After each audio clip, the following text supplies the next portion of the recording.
Hi friends, నేను మీ LSR సార్ని. ఈరోజు మనం ఈ వీడియోలో స్క్రూ గేజ్ అనేటువంటి ఇన్స్ట్రుమెంట్ గురించి తెలుసుకోబోతున్నాం. జనరల్గా మనకి ఈ స్క్రూ గేజ్ అనేది దేనికోసం యూజ్ చేస్తూ ఉంటాము, అదేవిధంగా ఈ స్క్రూ గేజ్ యొక్క కన్స్ట్రక్షన్ ఏ విధంగా ఉంటుంది, స్క్రూ గేజ్ యొక్క లీస్ట్ కౌంట్ ఏ విధంగా ఉంటుంది, దీని యొక్క ఎర్రర్స్ ఏ విధంగా ఉంటాయి అనేది ఈ వీడియోలో మనం డీటెయిల్డ్గా నేర్చుకుందాం. దానికంటే ముందు ఈ స్క్రూ గేజ్ మనము ఎందుకు యూజ్ చేయాలి ఆ విషయం గురించి తెలుసుకుందాం. ఫస్ట్ ఆఫ్ ఆల్, ఎందుకనంటే జనరల్గా మనము ఏదైనా ఒక వస్తువు యొక్క లెంత్ను మెజర్ చేయాలన్నా కానీ, లేకపోతే ఒక వస్తువు యొక్క డయామీటర్ని మనం కొలవాలన్నా కానీ జనరల్గా స్కేలు లేదా వెర్నియర్ క్యాలిపర్స్ అనేటువంటి ఇన్స్ట్రుమెంట్ని యూజ్ చేస్తూ ఉంటాం. స్కేల్ అంటే డైరెక్ట్గా లెంత్ అనేది మనకి పాయింట్ తర్వాత 1 డెసిమల్ వరకు కనుక్కోవచ్చు. 1.1 మీటర్ అని, 1.1 సెంటీమీటర్ అని చెప్పేసి, తర్వాత 1.5 సెంటీమీటర్ అని, 2.5 సెంటీమీటర్ అని చెప్పేసి ఇలా మనం పాయింట్ తర్వాత 1 డెసిమల్ వరకు కూడా బై యూజింగ్ స్కేల్ మనం మెజర్మెంట్స్ అనేవి తీసుకోవచ్చు. అయితే వెర్నియర్ క్యాలిపర్స్ని ఉపయోగించి పాయింట్ తర్వాత 2 డెసిమల్స్ వరకు మనం రీడింగ్స్ అనేవి అబ్జర్వ్ చేయొచ్చు. ఇక అంతకు మించి ఇంకా మనం ఎక్కువ ప్రెసైజ్డ్ వాల్యూ అనేది ఫైండ్ అవుట్ చేయడానికి గాను ఇన్స్ట్రుమెంట్స్ అనేవి చేంజ్ చేయాల్సి వస్తుంది. కాబట్టి అలాంటి వాటిల్లో ఇక్కడ మనకు ఎక్కువగా ప్రెసైజ్ వాల్యూ అనేది ఇంకా ఫైండ్ అవుట్ చేయాలంటే ఒక వస్తువు యొక్క డయామీటర్ కావచ్చు, లెంత్ కావచ్చు, ఇంకా ప్రెసైజ్డ్ వాల్యూ అనేది మనం ఫైండ్ అవుట్ చేయాలి అంటే దానికోసం మనం యూజ్ చేసేటువంటి ఇన్స్ట్రుమెంట్ ఏంటంటే స్క్రూ గేజ్ అనేటువంటి ఇన్స్ట్రుమెంట్. అంటే దీన్ని ఉపయోగించుకొని మనం పాయింట్ తర్వాత మినిమం 3 డెసిమల్స్ వరకు కూడా మనం వాల్యూస్ అనేవి ఫైండ్ అవుట్ చేయవచ్చు. దానికోసం ఎక్కువగా ఈ స్క్రూ గేజ్ అనేది యూజ్ చేస్తూ ఉంటాము. ఇక ఈ స్క్రూ గేజ్ యొక్క ఇన్స్ట్రుమెంట్ కన్స్ట్రక్షన్ ఏ విధంగా ఉంటుందో ఒకసారి చూద్దాం. ఇందులో మనకి ఎక్కువగా యూజ్ అయ్యేటువంటి పార్ట్స్ మీకు ఇక్కడ డయాగ్రమాటికల్గా చూపించడం జరుగుతుంది. ఇందులో మెయిన్గా మనం అబ్జర్వ్ చేయాల్సిన పాయింట్ ఏంటంటే స్క్రూ గేజ్లో మనకి 2 టైప్స్ ఆఫ్ స్కేల్స్ ఉంటాయి. వన్ ఈజ్ మెయిన్ స్కేల్, దీన్నే మనం ఇంకో రకంగా పిచ్ స్కేల్ అని కూడా కాల్ చేస్తూ ఉంటాం. ఇది మీకు ఈ డయాగ్రామ్లో కనిపిస్తున్నటువంటి స్కేల్ చూడండి ఒకసారి. ఈ మెయిన్ స్కేల్ మీద మనం అబ్జర్వ్ చేసినట్లయితే 0, దాని తర్వాత డివిజన్స్ ఈ విధంగా ఉంటాయి, 4 డివిజన్స్. ఆ తర్వాత 5 అని చెప్పేసి ఒక రీడింగ్ ఉంటుంది. తర్వాత మళ్ళీ 4 డివిజన్స్ 10, మళ్ళీ 4 డివిజన్స్ 15, 4 డివిజన్స్ 20 ఇలా ఉంటాయి అన్నమాట. అయితే ఇక్కడ ఈచ్ డివిజన్ వచ్చేసరికి మనకి 1 మిల్లీమీటర్ని కౌంట్ చేస్తూ ఉంటుంది. కాబట్టి వరుసగా ఇక్కడ మనం తీసుకున్నటువంటి 20 డివిజన్స్ కాబట్టి మ్యాక్సిమం ఇది 20 మిల్లీమీటర్ వరకు కూడా రీడింగ్స్ని అబ్జర్వ్ చేయగలిగేటువంటి స్క్రూ గేజ్గా మనం అబ్జర్వ్ చేయొచ్చు. అంటే ఈ స్క్రూ గేజ్ని ఉపయోగించి మనం మ్యాక్సిమం ఎంతవరకు ఫైండ్ అవుట్ చేయొచ్చు అంటే ఓన్లీ 20 మిల్లీమీటర్ వాల్యూస్ వరకే మనం ఫైండ్ అవుట్ చేయగలం. అలా మనకు కావాల్సినటువంటి స్క్రూ గేజెస్ అనేవి డిఫరెంట్గా ఉంటాయి. మనకి ఎంతైతే రేంజ్లో కావాలో ఆ రేంజ్లో ఉన్న స్క్రూ గేజ్ని ఉపయోగించుకొని మనం వాల్యూస్ అనేవి ఫైండ్ అవుట్ చేయొచ్చు. స్క్రూ గేజ్ యొక్క ప్రొసీజర్ అనేది దేంట్లో అయినా ఒకటే. అంటే మనకి ఎంత రేంజ్లో కావాల్సి వచ్చినా కానీ స్క్రూ గేజ్ అనేది దాని యొక్క ప్రొసీజర్ అనేది కామన్గా ఉంటుంది, దాని అబ్జర్వేషన్ అనేది కామన్గా ఉంటుంది, ఏదైనా కావచ్చు.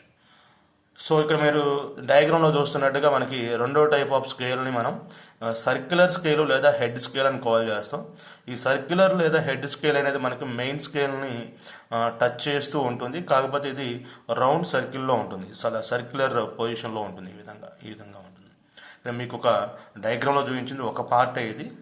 నెక్స్ట్ దీనికి అవతల వైపు కూడా ఇంకొక పార్ట్ ఉంటుంది. అంటే మనకి అది 2 డైమెన్షన్లో చూపిస్తున్నాం కాబట్టి అంత క్లారిటీగా లేకపోవచ్చు. చూడండి ఒకసారి జాగ్రత్తగా.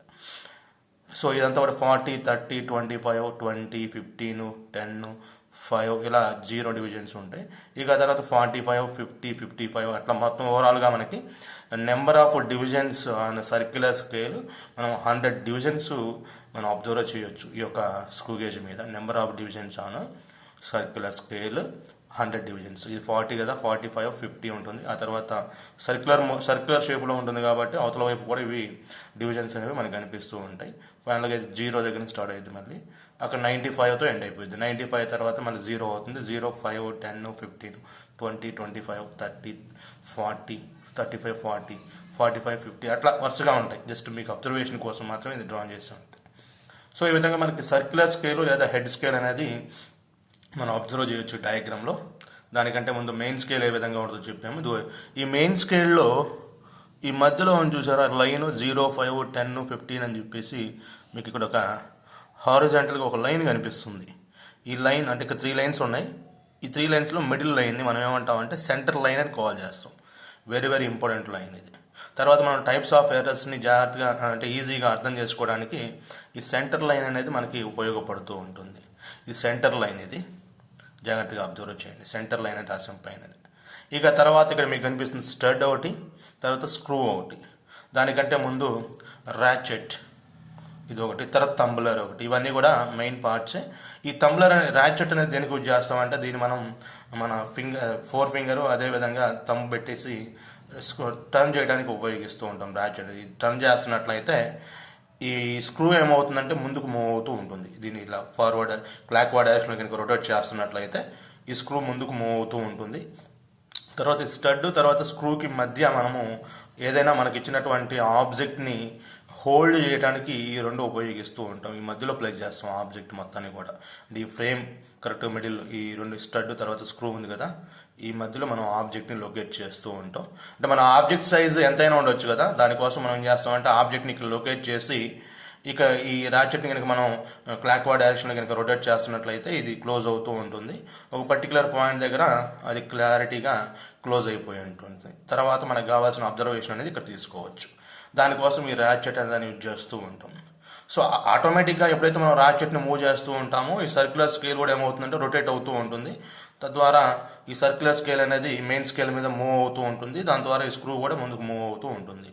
ఇది కాన్సెప్ట్, అంటే స్క్రూ గేజ్ అనేది ఏ విధంగా మూవ్ అవుతూ ఉంటుంది అనేది.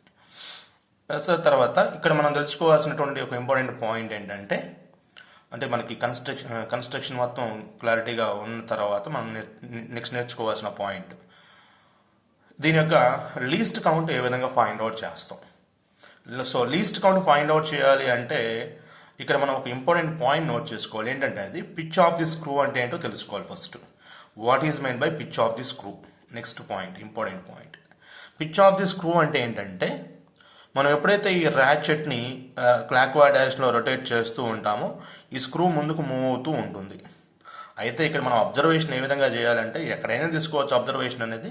అంటే ఒక కంప్లీట్ రొటేషన్ చేస్తున్నప్పుడు ఈ యొక్క సర్క్యులర్ స్కేలు, అంటే సర్క్యులర్ స్కేల్ ముందుకు మూవ్ అవుతుందని చెప్పాం కదా, మరి ఒక కంప్లీట్ రొటేషన్ చేస్తే అంటే 0 డివిజన్ దగ్గర నుంచి మళ్ళీ చుట్టూ తిరిగి మొత్తం చెప్పాను దాకా మీకు సర్క్యులర్ స్కేల్ మీద మొత్తం 100 డివిజన్స్ ఉంటాయని చెప్పాం కదా.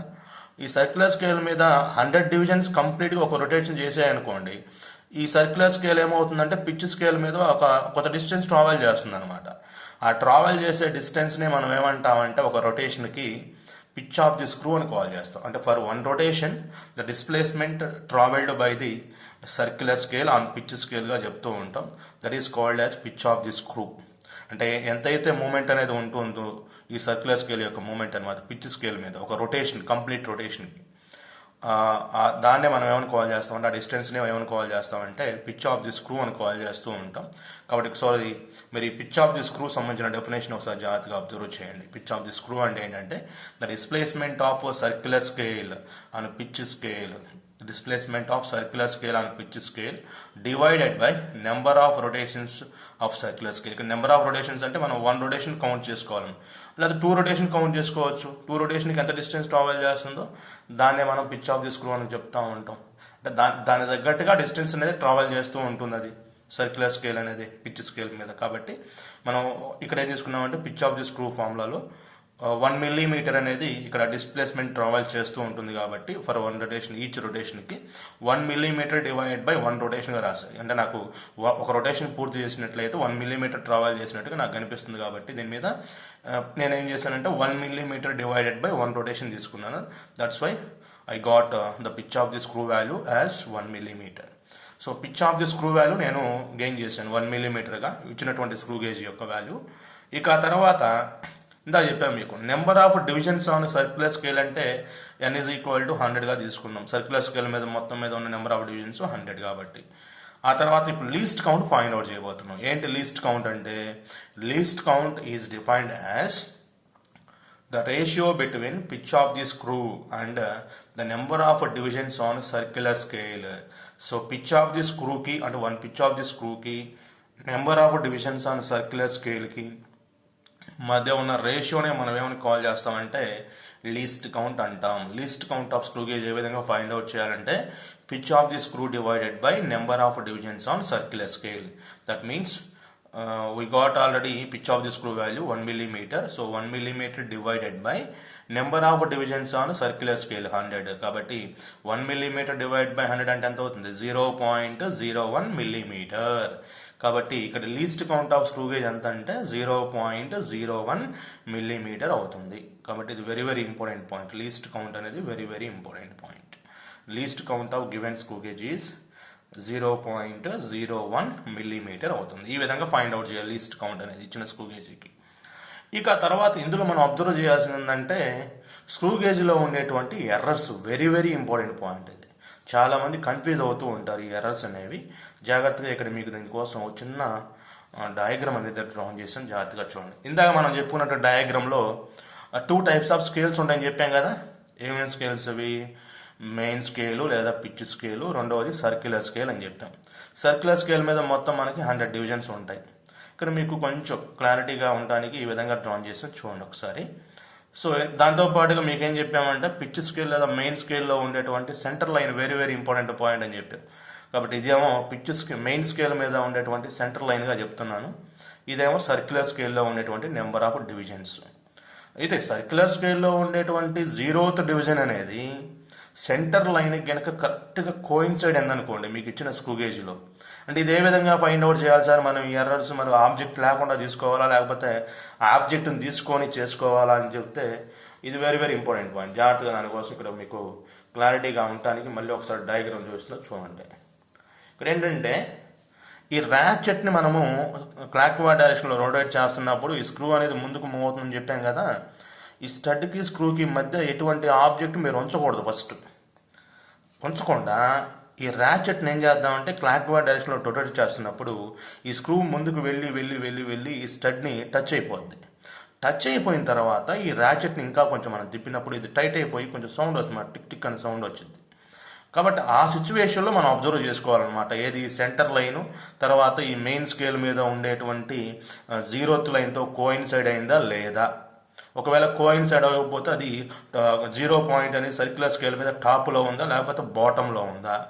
దాన్ని బట్టి మనకి ఇక్కడ టైప్స్ ఆఫ్ ఎర్రర్స్ అనేవి ఐడెంటిఫై చేయడం జరుగుతూ ఉందన్నమాట. కాబట్టి ఈ సెంటర్ లైన్తో ఈ 0th line of circular scale ఎట్లా ఉంటుంది, ఈక్వల్గా కోయిన్సైడ్ అయి ఉంటుందా లేకపోతే టాప్లో ఉంటుందా లేకపోతే బాటంలో ఉంటుందా 0th line of circular scale అనేది. దాన్ని బేస్ చేసుకుని ఇక్కడ ఎర్రర్స్ అనేవి మనం అబ్జర్వ్ చేయొచ్చు. అయితే ఇది మనం ఆబ్జెక్ట్ లేకుండా చేయాలి. అంటే ఆబ్జెక్ట్ అంటే ఏంటి? స్టంట్కి స్క్రూకి మధ్య ఎటువంటి ఆబ్జెక్ట్ మనం ప్లేస్ చేయకూడదు, అంటే ఎంటీగా ఉండాలి. దాన్ని మనం ర్యాచెట్ కనుక క్లాక్ వైజ్ డైరెక్షన్లో రొటేట్ చేస్తుంటే ఇది వెళ్ళి స్క్రూ వెళ్ళి స్టడ్ని టచ్ అయిపోతుంది. అప్పుడు మాత్రమే మనం అబ్జర్వ్ చేయాలన్నమాట ఎర్రర్ అనేది. సో ఇప్పుడు మీకు క్లారిటీ వచ్చింది కాబట్టి ఇప్పుడు మనం ఎర్రర్స్లోకి వెళ్ళిపోదాం ఒకసారి. ఎర్రర్స్లో ఏంటంటే ఫస్ట్ ఇందా చెప్పినట్టుగా మీకు సెంటర్ లైన్ అనేది 0th line of screw gauge అంటే సర్క్యులర్ స్కేల్తో కనుక టచ్ అయినట్లయితే మనకి ఆ స్క్రూ గేజ్లో ఎటువంటి ఎర్రర్ లేనట్టే. కాబట్టి ఇక్కడ ఏం రాస్తున్నాం? No zero error.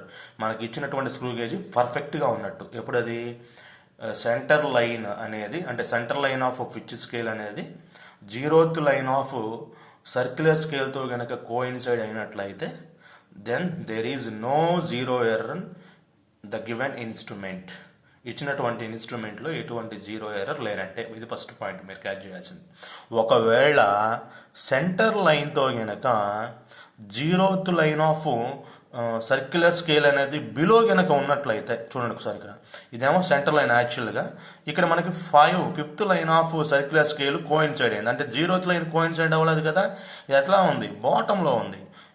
Centre లైన్తో compare చేసుకున్నప్పుడు బిలో ఉంది. కాబట్టి 0th line of circular scale అనేది ఇక్కడ మనకు వచ్చేటువంటి ఎర్రర్ ఏ టైప్ ఆఫ్ ఎర్రర్ అవుతుందంటే పాజిటివ్ జీరో ఎర్రర్ అవుతుంది. పాజిటివ్ జీరో ఎర్రర్ కనుక మీకు ఇన్స్ట్రుమెంట్లో వచ్చినట్లయితే నెక్స్ట్ మీరు తీసుకోబోయేటువంటి అబ్జర్వేషన్స్కి వాల్యూస్కి ఇక్కడ ఎంతైతే నీకు టచ్ అయిందో ఆ వాల్యూ నువ్వు యాడ్ చేయాలన్నమాట. ఇక్కడ పాజిటివ్ 0 అంటే ప్లస్ వస్తుంది కదా, దాంట్లోంచి నువ్వు సబ్ట్రాక్ట్ చేయాలన్నమాట ఆ వాల్యూలోంచి. తర్వాత మీకు వస్తుంది వాల్యూస్ ఏ విధంగా తీసుకోవాలో. అప్పుడు వరకు జస్ట్ గుర్తుపెట్టుకోండి. ఎట్లా అంటే పాజిటివ్ 0 అంటే ఇక్కడ ఎర్ర మాత్రం పాజిటివ్లో ఉంటుంది, కరెక్షన్ నెగిటివ్లో ఉండాలి. ఎప్పుడైనా ఎర్ర పాజిటివ్లో ఉన్నట్లయితే కరెక్షన్ నెగిటివ్లో ఉండాలి. ఇది వస్తే నో ప్రాబ్లం, మీకు వచ్చిన వాల్యూస్ యాస్టీస్గా మీరు టేబుల్ ఫామ్లో ఫిల్ చేయొచ్చు. కానీ ఇది కనుక వచ్చిందనుకోండి ఇలా, అంటే ఫస్ట్ మీరు ఆబ్జెక్ట్ లేకుండా ర్యాచెట్ని మూవ్ చేస్తున్నట్లయితే ఇక్కడ సెంటర్ లైన్ అనేది 0th లైన్ ఆఫ్ సర్క్యులర్ స్కేల్తో కోయిన్సైడ్ అవ్వకుండా బిలో కనుక వచ్చినట్లయితే ఇట్లా, దీన్ని మనం పాజిటివ్ 0 ఎర్రర్ అంటాం. అంటే ఇక్కడ ఎర్ర ఎంత ఉన్నట్టు +5 ఉన్నట్టు. +5 అంటే 0 పైన ఎన్నైతే డివిజన్స్ దాంతో కోయిన్సైడ్ అయిందో 0th లైన్తో అంత ఎర్ర మనకి ఇక్కడ కనిపించినట్టు. ఇక్కడ ఎర్ర ఎంత అవుతుందంటే +5 అనేది ఎర్ర అవుతుంది, +5. ఇక్కడ +5 వచ్చింది కాబట్టి నెక్స్ట్ మనకి టేబులర్ ఫామ్లో వచ్చేటువంటి అబ్జర్వేషన్స్లో వచ్చేటువంటి అబ్జర్వ్డ్ వాల్యూకి మనం ఏం చేయాలి అంటే -5 చేస్తుండాలి. అంటే ఇక్కడ పాజిటివ్లో ఉంది కాబట్టి ఎర్ర అనేది అక్కడ కరెక్షన్లో మనం మైనస్ చేయాలన్నమాట. ఇదేమో ఎర్ర పాజిటివ్, కరెక్షన్ మాత్రం నెగిటివ్ అవుతుంది. Correction will be negative. Correction is equal to -5 అవుతుంది, గుర్తుపెట్టుకోవాలి. పాజిటివ్ ఎర్ర అంటే ఇది, కరెక్షన్ అంటే ఈ విధంగా ఉంటుంది మైనస్. ఇక్కడ ఒకసారి మీరు ఈ థర్డ్ స్టెప్ కూడా చూడండి, ఒకేసారి ఓపెన్ అయిపోతుంది. ఏంటంటే ఇది 0 సెంటర్ లైన్, ఇది సెంటర్ లైన్ కాబట్టి సెంటర్ లైన్ ఈ విధంగా టర్న్ చేశాను. కాబట్టి ఇది చూడండి 0th line of centre scale, 0th line of circular scale ఏ విధంగా ఉంది, అబోవ్ ఉంది, అంటే పైన ఉంది. దీంతో సెంట్రల్ లైన్తో కంపేర్ చేసుకున్నప్పుడు అబోవ్ ఉంది కాబట్టి ఇలాంటి ఎర్రర్ని మనం ఏమంటామంటే -0 ఎర్రర్ అంటాం. -0 ఎర్రర్ అంటే అబోవ్ ఉన్నప్పుడు 0 అంటే 95th లైను 0తో కోయిన్సైడ్ అయింది సెంటర్ లైన్తో. సెంటర్ లైన్తో 95th లైను అంటే 95వ లైన్ మాత్రం కోయిన్సైడ్ అయింది కాబట్టి సర్క్యులర్ స్కేల్ మీద ఉన్నటువంటి 95th line 95th line centre లైన్తో కోయిన్సైడ్ అయింది కాబట్టి ఇప్పుడు ఇక్కడ వచ్చేటువంటి ఎర్రర్ ఏ టైప్ ఆఫ్ ఎర్రర్ అవుతుందంటే -0 ఎర్రర్ అవుతుంది. ఇక్కడ -0 ఎర్రర్ ఎంత అన్నట్లయితే నెగిటివ్ కాబట్టి తీసుకోవాల్సింది ఏం లేదు, కౌంట్ చేసుకోవటమే. 1 2 3 4 5 5 అబోవ్ ఉంది కాబట్టి -0 అంటే ఎంత అవుతుంది -5. దానికోసం కొంతమంది ఏం చేస్తారంటే టోటల్ డివిజన్లోంచి ఈ 95లోంచి టోటల్ డివిజన్స్ తీసివేస్తే మనకి -5 వస్తుంది ఫైనల్గా. అలాగైనా తీసుకోవచ్చు, లేకపోతే ఇక్కడ నుంచి కౌంట్ చేసుకున్నాం అనుకోండి 1 2 3 4 5 లైన్స్ అబోవ్ ఉంది కాబట్టి దాన్ని మనం -0 అని చెప్పేసి ఆల్రెడీ స్టడీ చేస్తున్నాం కాబట్టి ఇక్కడ -5గా తీసుకుంటాం ఎర్రర్ అనేది, నో ప్రాబ్లం. అయితే ఇక్కడ కరెక్షన్ ఏం చేయాలి, అది ఇంపార్టెంట్. కరెక్షన్ ఏం చేయాలంటే +5 చేయాలి, ఎందుకంటే ఇక్కడ -0 ఎర్రర్ కాబట్టి ఇది -5 అనేది ఎర్రర్ అది. కానీ నువ్వు వాల్యూస్కి ఏం చేయాలంటే వచ్చే వాటి మొత్తానికి కూడా +5 యాడ్ చేసుకుంటా వెళ్ళిపోవాలన్నమాట టేబులర్ ఫామ్లో. కాబట్టి ఈ 3 స్టెప్స్ జాగ్రత్తగా అబ్జర్వ్ చేయాలి మీరు. 0 error, no 0 error, +0 error, -0 error. వీటి మీద డిపెండ్ అయ్యి మనం వాల్యూస్ మొత్తం కూడా అబ్జర్వ్ చేయాల్సి ఉంటుంది. కాబట్టి ఈ విధంగా మనం first least count of screw gauge find out చేయొచ్చు. ఆ తర్వాత టైప్స్ ఆఫ్ ఎర్రర్స్ ఏ విధంగా ఉన్నాయి ఇప్పుడు దాకా చూసాం మనం. దాన్ని బట్టి మనం తర్వాత టేబులర్ ఫామ్స్ ఏ విధంగా ఫిల్ చేయాలి, ఆ తర్వాత అబ్జర్వేషన్స్ ఏ విధంగా తీసుకోవాలనేది మనం తర్వాత చూద్దాం. Thank you very much.